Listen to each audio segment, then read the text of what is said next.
Yo, parish orphans, this is a special episode. I don't do too many like this, where I sit around in my comfortable office and without troubling to interview somebody, I look at another interview and I break it down and I give my thoughts. I think it's a cop-out usually. But on Friday, 2 days ago, the 11th of July, there was an interview by Candace Owens of Nicholas Fuentes that happened, that had been much anticipated. And it's sufficiently important that people understand this one, people right of center, and particularly from my perspective, two far-right Catholics, that for all of its moments of chippiness, I want people to understand the real ideas at play. And I want people to be able to understand how, even though it was a chippy interview, it's a positive thing, and that right-wing Catholics who are having a moment, a reawakening, as it's been called in the last 300 years here in America. And these are different people, as you saw on Friday, with different crowds. Nevertheless, they're important influencers, each in his own way, and they're each Catholic. And I care very much about Catholic cohesion and coherence to the extent that it's possible. I'm also not one of these mindless unify drones. People have legitimate difference of ideas and opinions, which does drive them apart. So I'm a realist. I live in the world, but not of it, if I can do my best. And that's why, this is my little tongue-in-cheek disclaimer for why, I've interviewed Nick before. I've never actually talked to Candace. I'm going to do a second disclaimer in a second, but I'd like to. And I'm friends with Nick, and I'm friends with the Candace camp. So it's easier to just give my analysis sort of unmolested right here. And I don't typically do this. I think it's generally a cop-out to be like, I'm not going to interview either of these two parties in this other interview. I'm just going to talk about it. I think it's worthwhile here. There are 5 takeaways that I'm going to adduce from the interview, and I think you'll find it worth your time. That happens because of that I think it informs your beliefs in so many ways. And I think that was a huge turning point for me. Like, I wonder if I had been pressed with everything that happened last year, if I didn't have like the unshaken faith in my family, what would I have done? And sometimes when I see the things that you say, I do think, okay, he doesn't take into account family. It's just Nick. Nick is in his own world, which can be, I think, a quite selfish perspective, which is fine. That's what you're saying. You like being selfish is another way to say what you just said. I like being selfish and I don't want to give of myself to somebody else. But I also think there's something selfless involved, which is to say, I could go and start a family and drag them into a world of mine, which is pretty chaotic. You know, I mean, is this really the kind of a lifestyle? If I'm banned on everything and I can't make a living, I'm banned from banking, I'm banned from credit card processing, I'm getting doxxed, people are showing up to my house trying to kill me, things like that.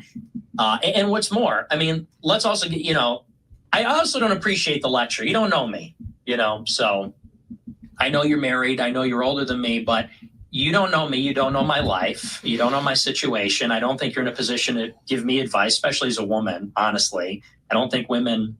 this is something in the right wing. We say we're anti-feminist, and then women go around telling men what to do, who are not their husbands. And, I don't really buy into that ideologically, but that's besides the point.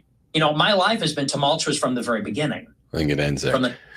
That happened. Yeah. There's an electric moment, and people already know that my worldview is very close, identical to Nick's, because this actually is a Catholic teaching that women, several places in the New Testament, are not allowed to teach men publicly or privately. I think he said, especially, unless they're their husbands. I don't think he meant it that way. Women are not allowed to teach their husband. They can express as subordinates to their husband, hey, could you consider this? That's perfectly good, but not even husbands. But Nick was just saying, hey, I'm not even this to you. So I'll even go further and say a woman shouldn't be telling her grown son what to do. That advice of that sort. Aquinas deals with that. It's so pernicious and so, sorry, I didn't mean to cut you off, but it's so pernicious and so transgender in a way that's really, really bad, worse than the transsexual movement.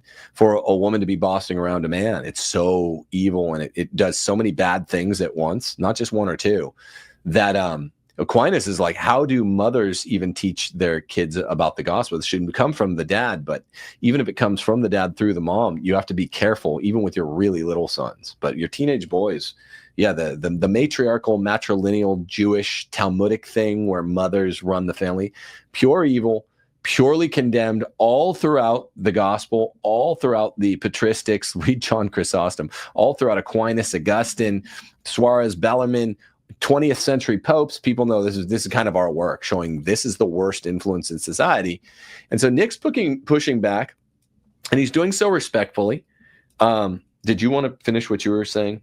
Yeah, no, I was just saying on giving advice, like this is something, and again, keep in mind, because I know people, like what Nick said was 100% correct there, but I mean, Candace is a new Catholic. She just converted not too recently. And I remember that conversation between you and I when we were figuring out the feminism stuff, and I was admittedly guilty of stepping over the line and being disrespectful in the way that I would try to, give too much advice or that sort of thing to you. And you're like, that is not your place. So I don't know, like, don't do it. Yeah, don't do that. Like that's, I think that was, a good moment, honestly, between the two of them. And maybe, because she's smart, maybe we'll, think take about it to heart. Yeah. Take that to heart. Yeah. Cause she's a good, smart person. So I think right. I think he said it really nicely there. My 40-year-old female cousin was like, wow, that was really impressive by him. Cause and then he wasn't butthurt. Like a minute later, he was like, okay, back to normal. And he gave her a compliment or something. So like, kudos to him for that. Now here's what I will say. Well, for one thing, people that watch this channel, subscribe to this channel if you haven't, if you want to support me on Locals.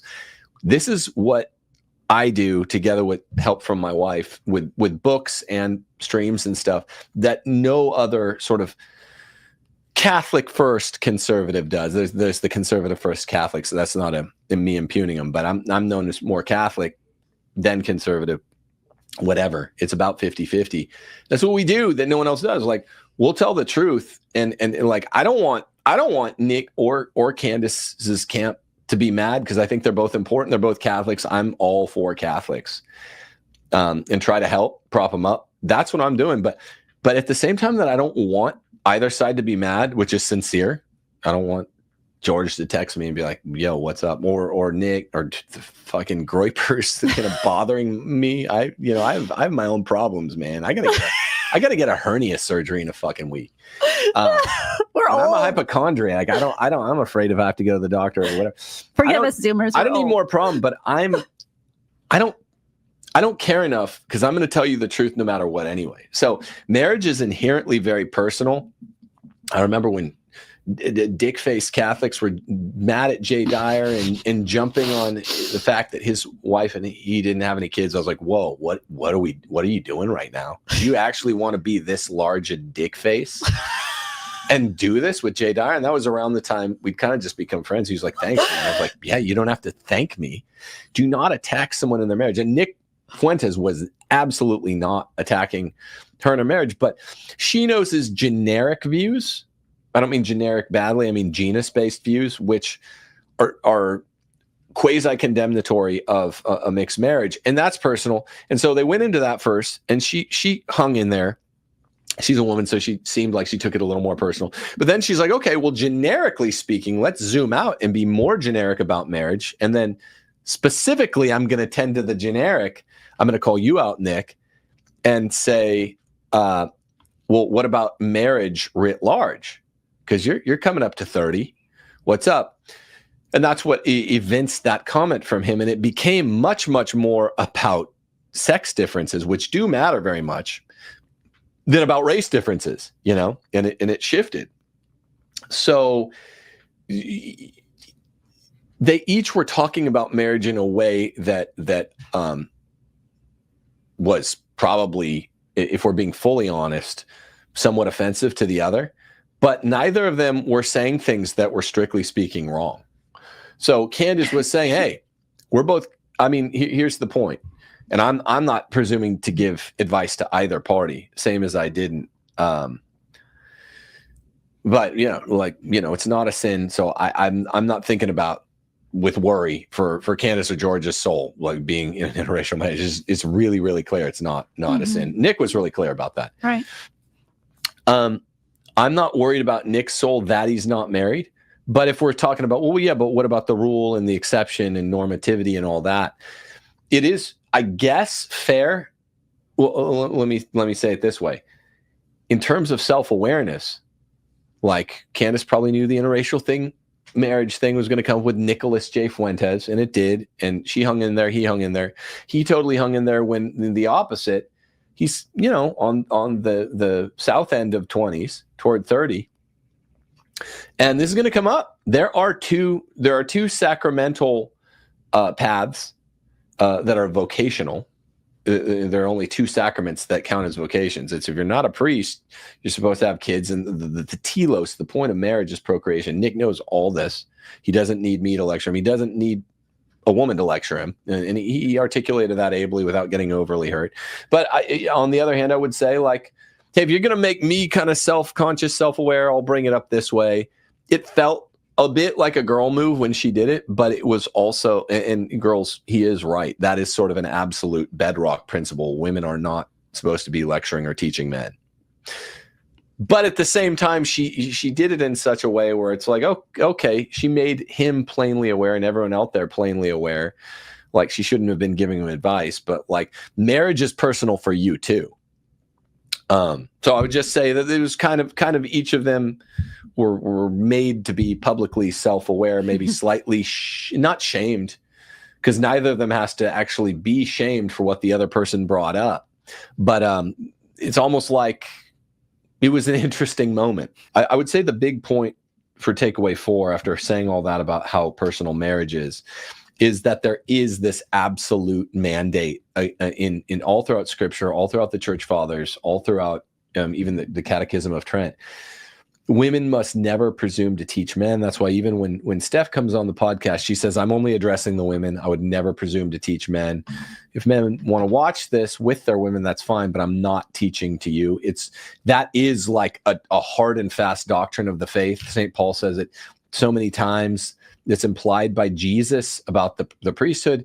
Christianity is the patriarchy, clerical and lay. Women cannot be a part of the patriarchy at the clerical level or the lay level. So Nick, I think Nick was right. I think Candace they're both just, I think, good people. So he was right to sort of push that back and say, well, Scripture is absolutely clear that women only presume to teach younger women, and they're very good at that. And that's, I think, what Candace could be as a mother of 4 children, and has been to many young women. And she said, "Hey, you got triggered, Nick," and I didn't think that was fair, because he seemed pretty cool, and probably the more comfortable, unoffended party throughout it. But she did a really good job at parts too. And he said something like, "Hey, woman," and that wasn't actually true. I have to stick up for it. He said it really moderately and temperately, like, "Hey, I'm just pointing you out. We're both good Catholics. We're both trying to be good people. You shouldn't lecture men." And that's the poisonous, cloudy water that we've all been swimming in, which makes it hard to see how cloudy the water is until you get out of that cloudy water. I'm just giving you a moment. Women should never be presuming to lecture men. This is not just Catholicism. It's all Christianity, even Protestantism.